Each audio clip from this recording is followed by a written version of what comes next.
and welcome back to Happy Hour with HR, a podcast about navigating corporate spaces without compromising your wellness. I'm your host, DrMoe, and in this video, I'm going to be talking about how to change into the person you want to be. Now, I ain't gonna hold you. I'm on my Tony Robbins, Lewis Howell, Layla Hermosa or Hermosi, Mel Robbins, Brene Brown type of shit. Those gonna be my future peers. That's what I'm on right now. And I've kind of been on that path for a while now. Because when you really look at the world and when you see things in this world, you kind of see that you are a very special individual. You are. That Barney song is correct. You are special, special. Everyone is special. No, yes, everyone is special. You really see how special you are, but it starts to become frustrating because sometimes in this society you're taught to dim your light to make other people feel more comfortable. And so you prohibit your own change. You stop yourself from changing into the version of yourself that you want to be because you forget how special you are. And I want to say that, like, you can always change into the version of yourself that you want to be. You're never too late to do that. We get so caught up with our age and about how we need to be doing certain things and achieving certain things at a certain age that we fail to realize that age is a social construct. I just playing. No. But we fail to realize that we are constantly evolving and growing, and we should give our space to constantly evolve and grow. Like, why are we limiting ourselves just because of our age? And so, yeah. And what even made me think about this too is because, as you all know, I work in the restaurant industry as a line cook. And the job that I had, this was my first time working in the back of the house. I didn't know necessarily what to expect. I mean, I had a little inkling, but I didn't understand how it would push me. Like, it is a hard, creative, organized job. And I don't know, I feel like it's kind of like a little happy space for me in the restaurant industry. I'm still learning about it and again growing, but it just satisfies so many aspects of my personality that, I don't know, it was a gamble, but it was a gamble that I'm glad I took. But what I noticed about being in this new space, in the familiar yet new space, because I've worked in the restaurant industry for 10 years now, at least a decade now, is that in order to do this job well of being a line cook, I had to do it almost every day and make the same things and do the same thing almost every day. That was the only way that I could change into being the best version of myself at this job. I had to do it every day. And I even say, when I say every day, I mean be in that mindset every day. I know I might sound like a nerd, but it is what it is. It was what it was, okay? So I'm saying I would just do it every day. Not that I would be working every day, but I'll be in that mindset every day. When I wouldn't go to work, I would time myself about how can I make this dish fast? How can I execute this faster?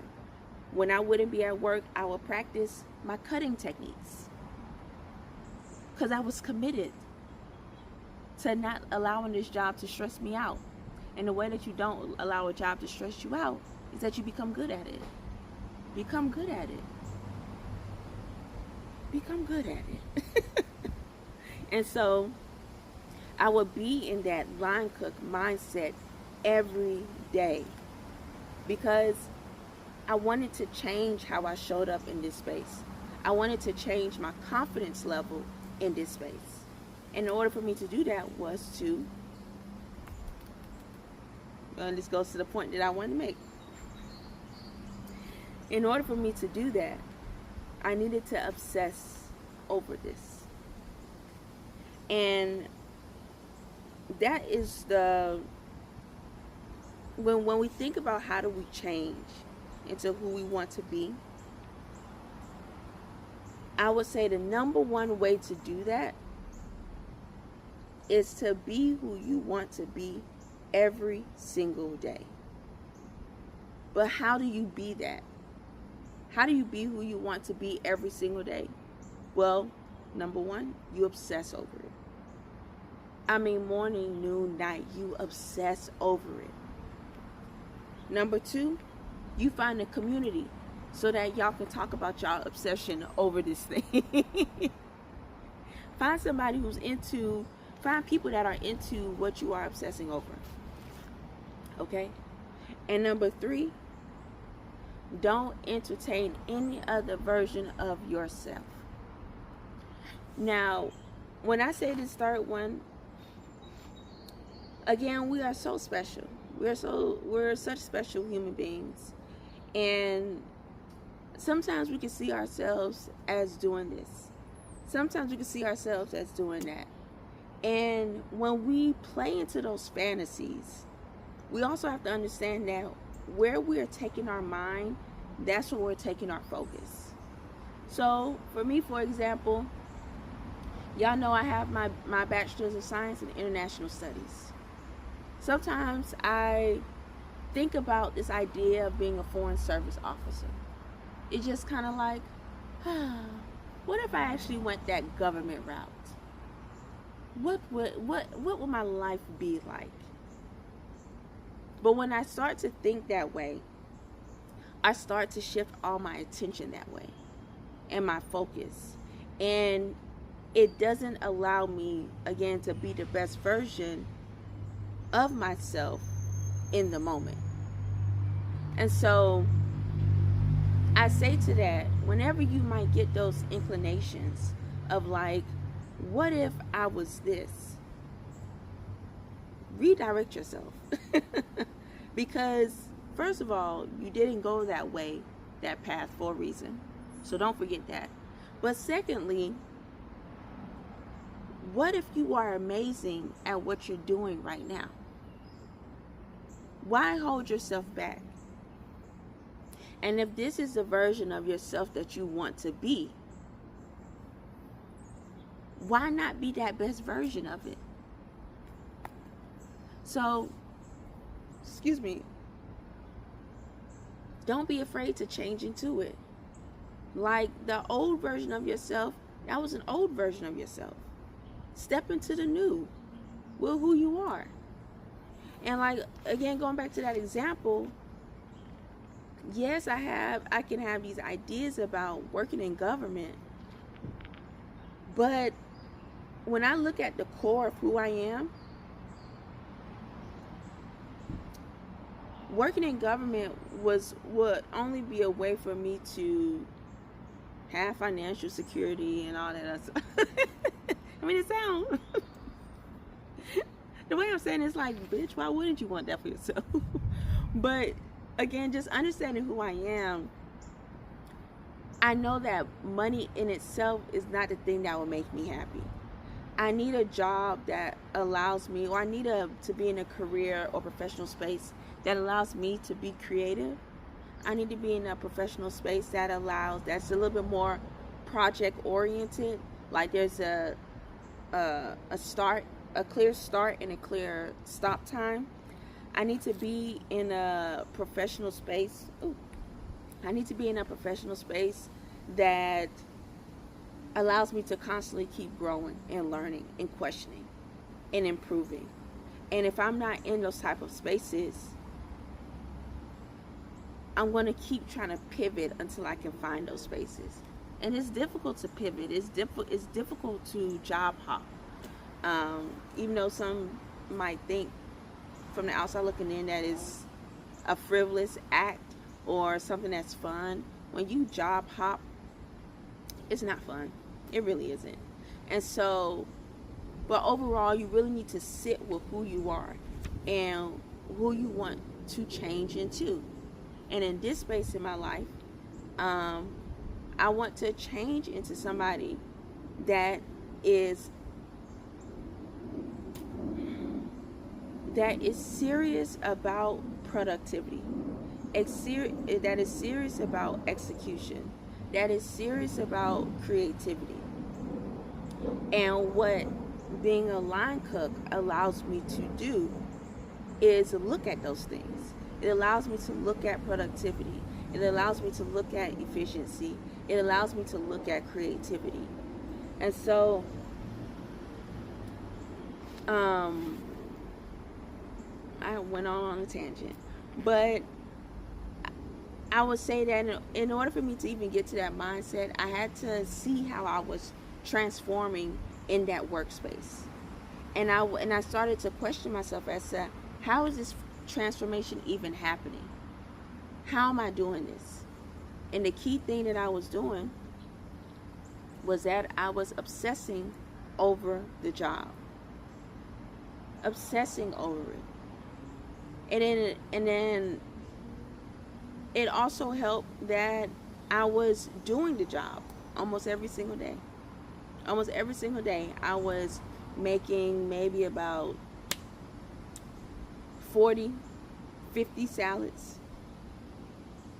I was making like just so many different types of dishes, so much so to the point where it's like, now you can do this in your sleep. Now you don't even need a measuring cup to measure how many vegetables needs to be in it, because you have looked at how much the vegetable ounce has to be, so much that you can just eyeball it. That's how you change. That's how you change into being who you want to be. You have to make it your life. And if you don't want to change into that, then don't change into that. Don't make it your life. But don't also question, why am I stuck? Why am I this? Why am I that? Well, you're stuck because you're half-assing it. Because it doesn't matter who you are. If you start to obsess, if you start to find a community, if you start to not entertain any other version of yourself instead of who you want to be, then you're going to change into who you want to be. It's as simple as that. And I'm not saying no new thing. There's not no exclusive top secret stuff going on. People have said this. But what I'm saying to you all is that I have actually seen it in practice in my own life. Like, you can change. You can really change. But you're going to have to let an old version of yourself be laid to rest in order for this new version to stand up tall. So, just to wrap it all up, how do you change into who you want to be? Well, the first key thing to keep in mind is that you need to be who you want to be every single day. If you want to be a bad bitch, then be a bad bitch every single day. Okay? But seriously talking, in order to better understand how to be in that mindset, these are 3 tips that I would give to you all. The first tip is this: obsess over it. Obsess over being who you want to be. The second thing is this: find a community. Find a community, because that's going to allow you to continue the conversation of who you want to be and connect with people, so you don't feel so lonely. The third tip is this: don't entertain any other version of yourself. Stay focused on who you want to be. So that is about it for me. Thank you all for watching and listening to Happy Hour HR. And I'll see you all next time. Bye.